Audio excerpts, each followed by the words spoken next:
the UN has such tremendous potential, not living up to its potential. There is such tremendous potential, but it is not living up. When do you see the United Nations solving problems? They don't. They cause problems. So if it lives up to the potential, it's a great thing, and if it doesn't, it's a waste of time and money.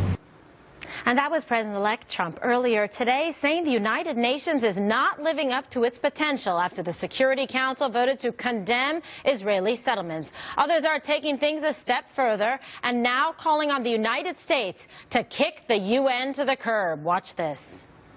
We're paying an organization that spends half its time, more than half its time, and energy and resources and bureaucracy trying to attack the only Jewish state on the planet, a tiny little speck, while genocide, mayhem, murder, terrorism is going on all over the world. It's good real estate in downtown New York City, and Trump ought to find a way to put his name on it and turn it into condos. I think we ought to get jackhammers, and we ought to jackhammer the whole thing off, float it into the East River, ask anybody who would like to host it to come pick it up, haul it off, and it'll be a lot easier to park in Manhattan after we get rid of it.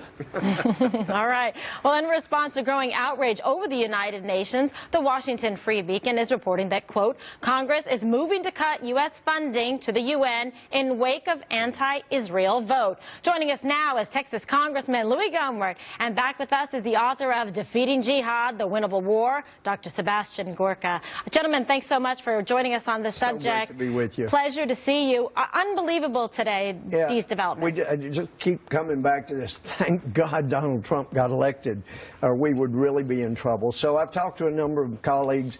I've got a bill that hopefully will be drafted by Friday anyway. Two things. One, we don't give a dime to the UN until they rescind that resolution. And people are saying, oh, they'll never do that. Fine. They don't need our help to be anti-Semitic. And then the other is to prevent even one dime, making it a crime, to use any government money to recognize Palestine as an independent country or state, because that's what I keep hearing is going to be the next shoe to drop. This administration, Kimberly, it reminds me of one of my elementary school teachers. Out of 6 teachers, 1 loved bullies. And she always supported the bullies over the victims. And that's what this administration does. Look at it. Who have they given more money than anybody? Right. Iran, the largest supporter of terrorism. And then you look at who they're supporting in this. The Palestinians that have wreaked havoc.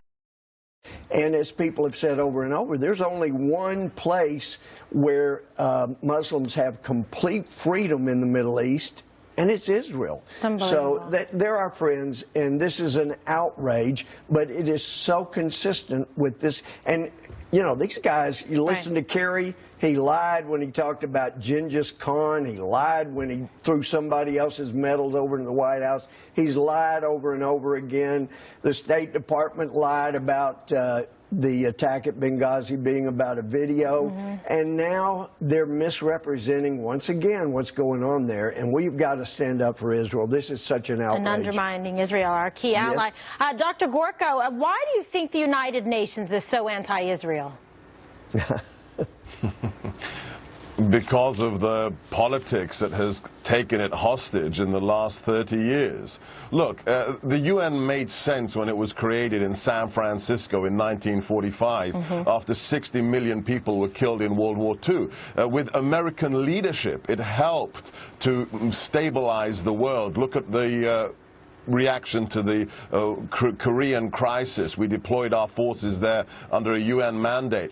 But it's failed in the last 30 years. If the UN really stood for peace and stability, then Yugoslavia wouldn't have happened. Rwanda wouldn't have happened. The crisis of the Middle East and Syria wouldn't have happened. Look at one thing today, Kimberly.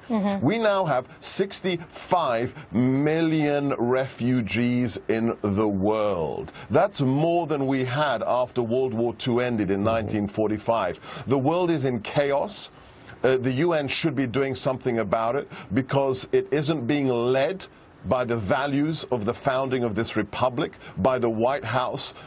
We have the disaster that we have today. So the United Nations knows serves the purpose for which it was created, quite simply. And right after the UN was created, of course, the United States, President Truman, a Democrat through and through, was the first international leader to recognize Israel as being an independent nation, and now they're wanting to give those places back. But on that note, Dr. Gorka, what can President-elect Donald Trump do, if you can give me a quick thing on this, to turn it around? Well, I think the statements he's already made are very, very clear. The UN as an institution will not be favored by the White House after January the 20th. Remember, we are the largest funder of this institution. Without our money, it simply cannot function. And the 10 nations that were behind this, outside of the current administration, will suffer, whether it is bilaterally, economically, or diplomatically. They will pay a price, and they should pay a price for basically what is a modern version of anti-Semitism. Could I throw in something? Yeah, real quick. The UN, I looked into this. Rockefeller provided that to the UN so long as it's used as the primary office of the UN. If we say they're no longer, stop providing visas, stop allowing them to come, they'll have to move to Brussels or somewhere else, and that land cedes back to its source. So opens up a lot of new territory for New York. Something to check out. Gentlemen, thank you